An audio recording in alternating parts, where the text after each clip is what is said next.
My name is Namaskaram. Yuri. I've not gone live, huh? This screen is showing…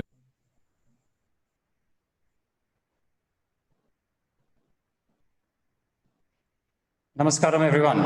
My name is Yuri, and I'm delighted to welcome all of you to today's conversation on river revitalization. Unfortunately, the rivers of our country are dying.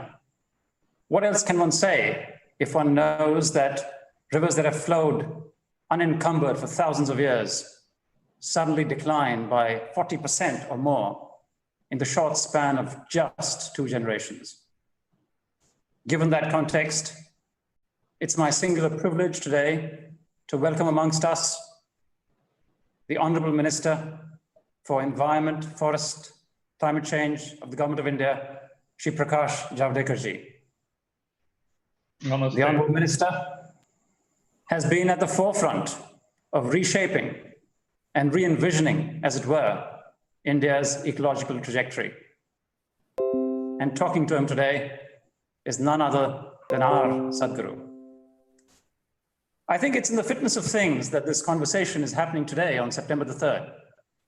3 years ago, to this very date, Sadhguru had launched the mammoth-scale Rally for Rivers initiative, which garnered the support of an unprecedented 162 million people. Building on that foundation, on September 3rd last year, he launched Kaveri Calling, a project to save the very lifeline of South India. To bring to you what's actually happening on the ground, the best way to do that is through a short video, which we will play now, and I then request Sadhguru after that for his opening remarks. Can we have the video, please?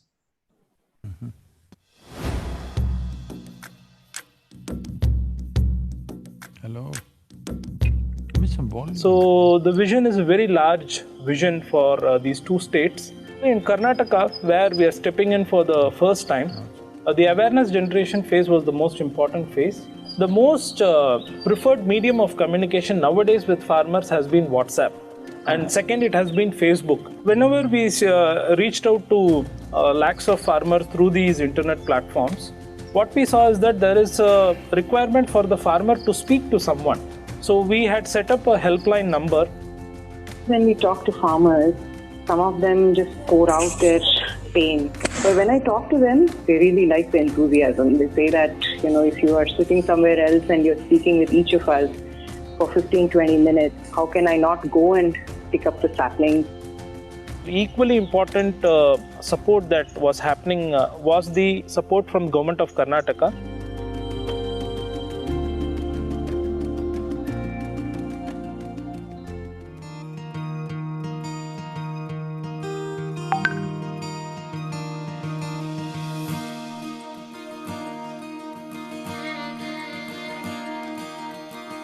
So, pandemic has no way Growing slowed us businesses down, need a but hosting the solution that- dedication of our volunteers, risking their own personal health and well-being, they've been out there traveling, doing things.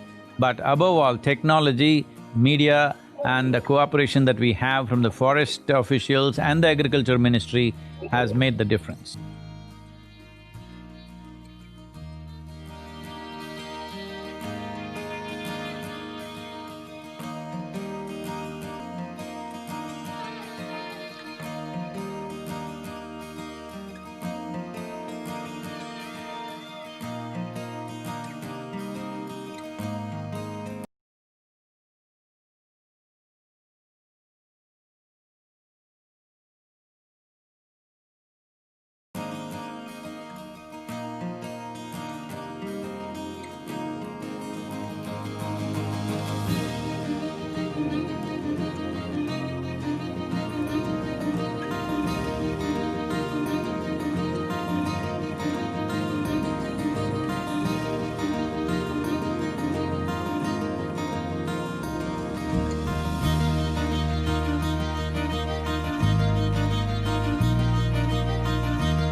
Namaskaram, Prakash ji, and namaskaram to all of you, wherever you are.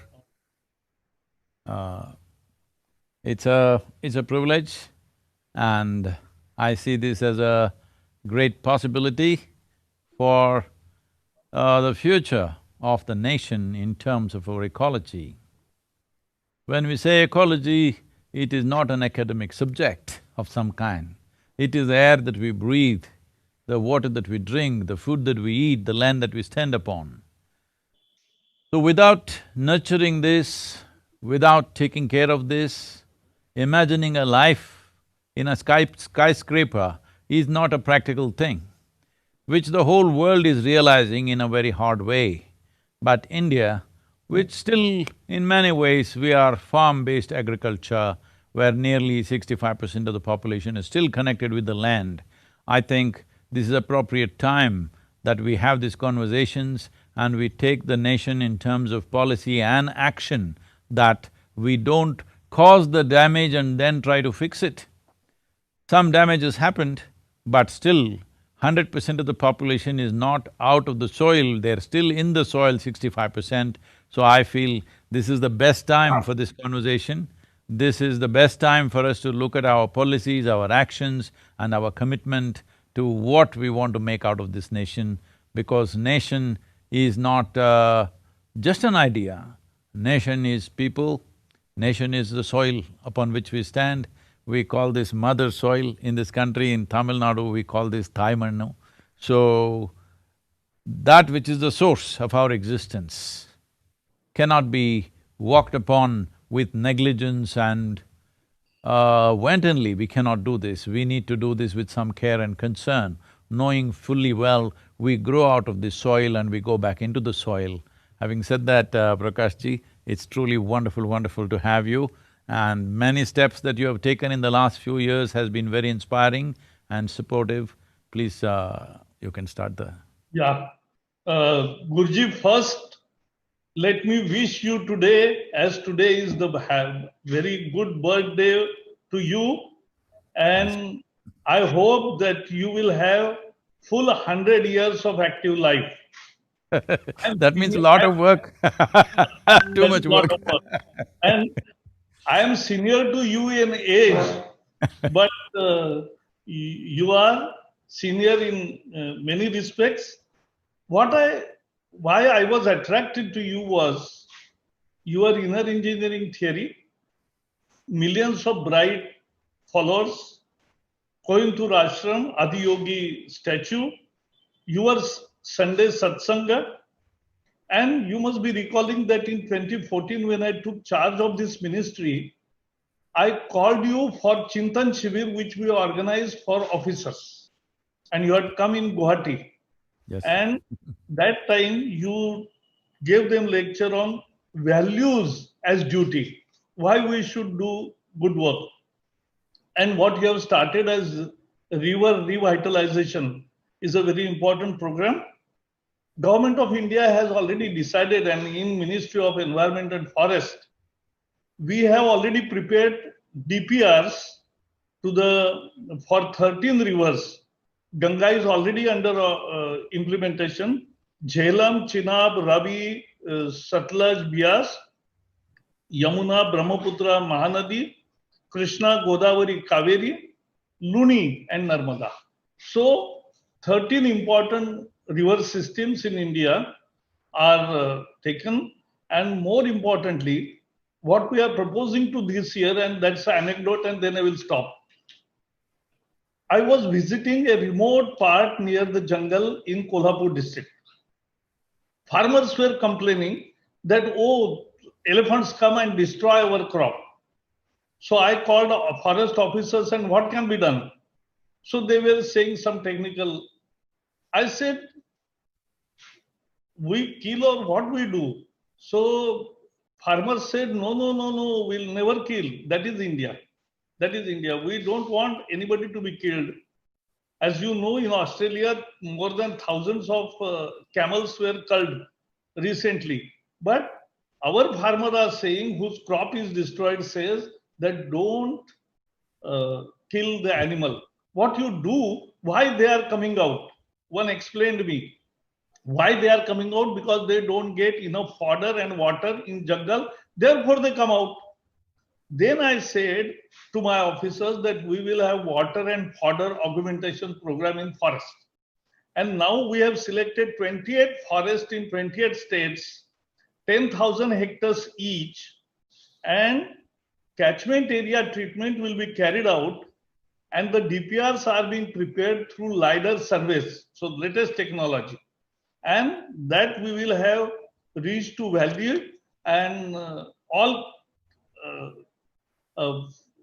watershed treatment plant. That is because I also experience in 11 villages in Pune district, I have done watershed development program successfully. So this is our commitment.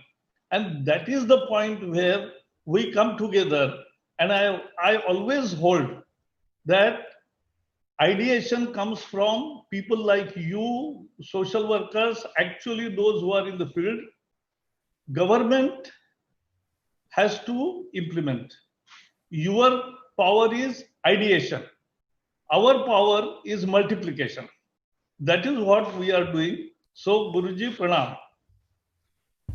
What you said just now about creating fodder and water in the forest is very vital to see that this man-animal conflict doesn't happen, because all of us have to live in the limited amount of land that we have. And elephants have not increased their population in the last 70 years big time, nor tigers have increased their population. But as humans, we have increased our population enormously, so we are the ones who need to make the compromise, not them. Yes, yes. Because when I was in school 60 years ago, we had only 30 crore population. And now we have 1.3 billion people. So it's a huge difference. Addition of 100 crore on most constraints are there, 2.5% land mass of the world, only 4% of fresh rainwater resources, 16% of world's population, as well as 16% of cattle population, both require land, water and fodder or feed. And we have very limited space. In those constraints, we still have biodiversity of 8% of the world. So that is the Indian culture which are reflecting in our actions. But yes, sir, but as market developments and industrialization, and because our idea of developments unfortunately largely is driven by the Western markets, and today we can call that as international markets, I think we are at a stage of development where we can still culture our own style of development, our own way of preserving what is valuable to this country.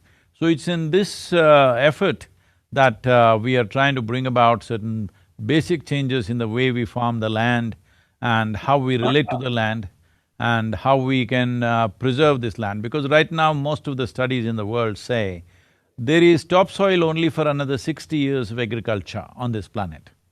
Because every day, whatever we farm, we are taking out the topsoil and not able to put back the necessary organic content, because organic content can only come from tree litter and animal waste.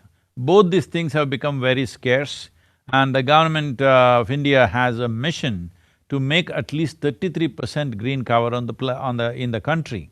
That mission if we complete, including the farmlands, because 23% of the land is forest, not all of it is 100% forest, some are dense forest, some are medium, some are scrubby forests like this. So, putting back forests is a very big process and it's a very time-consuming process. But putting back trees on the farm, what it means is, from now onwards, the question of exploiting the forest for produce must go. Our need for timber and wood that we have, which we naturally have for developmental purposes, must be grown on our own lands, because right now the country is importing over 63,000 crores worth of timber and over 112 crores worth of… 112,000 crores worth of timber products. Why should our farmers not benefit? So converting part of the land into agroforestry will not only bring this income to the farmer, which we have demonstrated with over 70,000 farmers going in for agroforestry. But the most important thing is the soil will become rich. For soil to be considered soil, the United Nations has fixed a thing, it should be a minimum of 2% organic content.